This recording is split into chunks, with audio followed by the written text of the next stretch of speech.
ज्ञानेश्वर महाराजांचा हरिपाठमधील अभंग 16वा. हरिनाम जपे तो नर दुर्लभ, वाचेशी सुलभ रामकृष्ण. रामकृष्ण नामी उन्मनी साधिली, तयाशी लादली सकळ सिद्धी. सिद्धिबुद्धी धर्म हरिपाठी आले, प्रपंची निवाले साधू संगे. ज्ञानदेवी नाम रामकृष्ण ठसा, येणे दश दिशा आत्मा राम. या अभंगाचा भावार्थ आहे, रामकृष्ण नाम भगवन नाम वाचने घेण्यास अत्यंत सुलभ असून सुद्धा त्या नामाचा जप करणारी माणसे जगात दुर्लभ झाली आहेत. परंतु जे कोणी अट्टहासाने नामजप करतात व जप करता करता नामात रंगून जातात, त्यांना सर्व सिद्धी प्राप्त होतात. हरिपाठाचा हरिनामाचा महिमा एवढा अगाध आहे की त्या नामाचा ध्यास धरणाऱ्या नामधारकाच्या पाठीमागून सिद्धी म्हणजे स्वरूपसिद्धी, बुद्धी म्हणजे समबुद्धी व धर्म म्हणजे स्वधर्म आपोआप आपण होऊन चालून येतात व ते प्रपंचात संत संगतीत मिळणाऱ्या नामाने निवांत शांत होतात. ज्ञानेश्वर महाराज सांगतात, अशा या अलौकिक रामकृष्ण भगवान नामाचा ठसा माझ्या चित्तात ठसून गेल्यामुळेच माझ्या चित्ताचे चैतन्य झाले व ते चैतन्यच दाही दिशेला सर्वत्र भरून राहिलेले आहे, असे प्रत्यक्ष अनुभवाला आले. हरिनाम जपे तो नर दुर्लभ, वाचेशी सुलभ रामकृष्ण. हरिप्राप्तीच्या सर्व साधनामध्ये हरिनामस्मरणाचे साधन फार सुलभ आहे. याच्यापेक्षा सुलभ साधन दुसरे नाही. नामा म्हणे फार सोपे हे साधन, वाचे नाम घेणे इतुकेची. नामाला वर्णाची, जातीची, धर्माची आडकाठी नाही. नामाला मोल द्यावे लागत नाही. त्याचप्रमाणे त्याला विद्वतेची अपेक्षा नाही. काळ वेळेचा किंवा शुची अशुचीचा प्रश्न नामाच्या ठिकाणी उद्भवत नाही.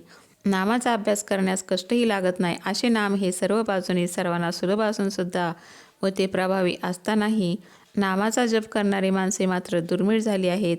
याचे कारण काय तर नाम हे बिनमोल असून अत्यंत सुलभ आहे. म्हणूनच लोकांचा त्याच्यावर विश्वास बसत नाही. नाम घेऊन काय होणार असाच वेगवेगळा प्रश्न ते जन्मभर विचारित बसतात. पण नाम घेऊन काय होते ते पाहतील तर शपथ. काय नवे केले एका चिंतिता विठ्ठले, तुका म्हणे जपा मंत्र त्रिअक्षरी सोपा. असे तुकाराम महाराज छातीवर हात ठेवून विचारतात व नामाचा जप करा असा जगाला संदेश देतात. संत वचनावर विश्वास ठेवून मात्र जो कोणी नामाचा अभ्यास करतात, अखंड नामस्मरण करतात, ते नाम घेता घेताच नामात रंगून जातात व त्यांच्या मनाचे उन्मन होते.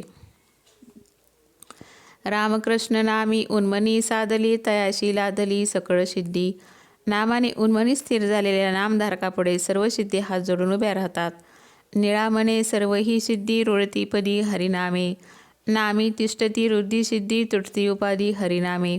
परंतु नामामृताने व प्रेमसुखाने पुष्ट व तुष्ट झालेला नामधारक त्या सिद्धीकडे डुंकूनही पाहत नाही.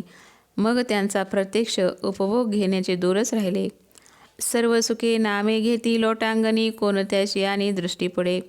असे तुकाराम महाराज सांगतात तर सिद्धी लावे पिसे, कोणा तया पुसे नेणे राजहंसे पाणी काय. हरिनामामृत सेवी सावकाश, मोक्ष त्याशे बोस दृष्टीपुढे. असा आपला अनुभव नाथ महाराज व्यक्त करतात.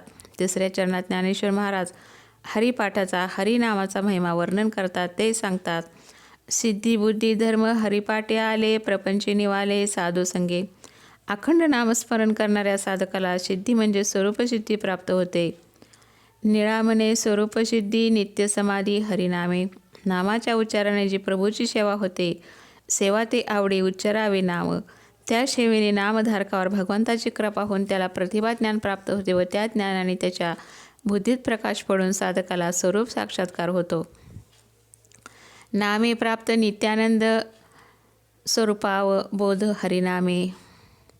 त्याचप्रमाणे त्याच्या बुद्धीचा परमात्म्याशी योग घडून साधकाला बुद्धी म्हणजे समबुद्धी प्राप्त होते. जी प्राप्त झाली असता साधकाला हरी सर्वत्र समत्वाने भरून राहिलेला आहे याची प्रचिती येते. अखंड नामस्मरणात धर्म म्हणजे स्वधर्म अभिप्रेत आहे. ज्या भगवंताने आपल्याला जन्माला घातले, सुंदर असा मानव देह दिला, अमोल अशी ज्ञानेंद्रिय व कर्मेंद्रिय दिली, अद्भुत बुद्धी व स्मरणशक्ती दिली आणि आपल्याला विश्वाच्या मंडपात रंगपंचमीचा उत्सव नित्य साजरा करण्यासाठी पंचमहाभूतांच्या 5 रंगांनी भरलेली देहाची पिचकारी दिली, त्या भगवंताचे नित्य स्मरण करणे, त्यांच्या नामाच्या आवडीने संकीर्तन करणे हाच खरा धर्म स्वधर्म होय.